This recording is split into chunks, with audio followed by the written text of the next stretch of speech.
Hello, Liam Keane here from Compton. We've just heard from James Collins, Wolves' under-21 manager, but of course the interim manager for the first team tomorrow, heading into Wolves' trip to London to face Chelsea at Stamford Bridge. And let's start with the sort of unsurprising news, really injury updates. Rodrigo Gomez out. We know that the news that I broke exclusively this week around his groin surgery. He'll be sort of 3 to 4 months, maybe slightly earlier than that if he recovers pretty well, but definitely a blow for player and club there. Matt Doherty unavailable, probably going to be another couple of weeks or so with that knee injury. So those two are out. Emmanuel Agbadu out, of course, with his red card at Fulham. Otherwise, according to James Collins, we are pretty fit and firing. Wolves will have all their other players available. And a really interesting point, and not really a massive surprise, is he spoke about some of the young players. He said, look, Enzo Gonzalez, Mateus Mane, Tuana Torreira are all players that he's brought into the group. I mean, they train a lot with the first team anyway, but he's brought further into the group. He thinks are good enough for first team football and Premier League football. He didn't necessarily say that they're all going to be involved tomorrow, but of course, Wolves will have an extra place on the bench with those other three senior players out, at least one place available on the bench, which means that we could see 1, 2 or 3 of them involved in the squad.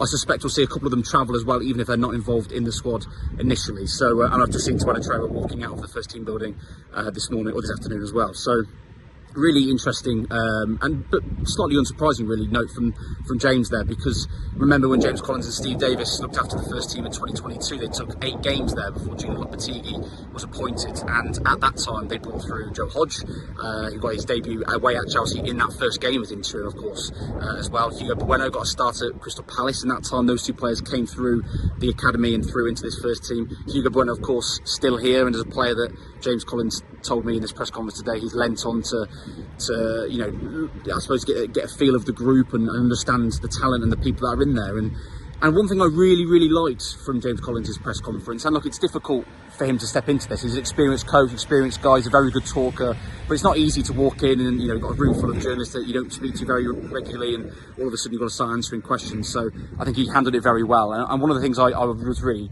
you know, impressed by and quite pleased by was his positivity around the game. He's really tried to bring confidence to the team. He's really trying to build them up and show their strengths. And of course he spoke about how good Chelsea are and the threat that they will pose, but he was really insisting on, well, we can find a way to be a threat to Chelsea as well. And I think that's a really good way to look at it. There's almost a sense of pressure off this game, because from our perspective on the outside of the club, Wolves have got nothing to lose really, have they? Going to Chelsea, international break after that, a new manager will be in, you expect, by the next game at home to Crystal Palace. So I think James went about it really the right way, but sort of slightly adjacent to that, he didn't actually say that it's a free hit. He went the opposite way and said, no, we're taking this seriously. It's an opportunity to go there and try and get 3 points. And you've got 28 games left in the Premier League to save your season. This is one of them. Go out there and do something. And I was really pleased that he went down that route. I think it was a really smart way for him to approach that press conference, and will only help the players in what is genuinely a really difficult situation. And of course, going away to Chelsea is never easy, regardless of your form. So that's the latest really from the press conference. Slightly to a side note of that, and of course massive news really from a Wolves perspective, is that Rob Edwards at Middlesbrough has not taken their press conference today. It was meant to be at the same time as this press conference. That was cancelled. He has not taken training, according to reports up in the northeast, which of course they've got Birmingham tomorrow on Saturday. That leads towards him not taking that game, but we will, I suspect, hear a bit later today about that. And from a Wolves perspective, it feels like a matter of time before he is going to be the new Wolves head coach. It's moving in that direction. There was a confidence that things will be that will go through, and there's a confidence he will be the head coach. Now you've got to get past the compensation, you've got to get past a few other bits of red tape to make that a reality. But if things go well, Rob Edwards will be Wolves' new head coach. If things don't go well, if there's a change of heart, if Borough are awkward about compensation and things can't be agreed, which is still a possibility, then Wolves have got 1 or 2 candidates lined up ready to go, and I think we'll see a pretty swift appointment regardless of what happens in the next few days or so.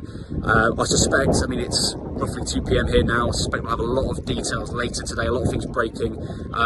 This video may be old pretty quickly, so I would encourage you to keep an eye out on my socials, look at expressthestar.com for the very latest, and particularly going into tomorrow's game at Chelsea.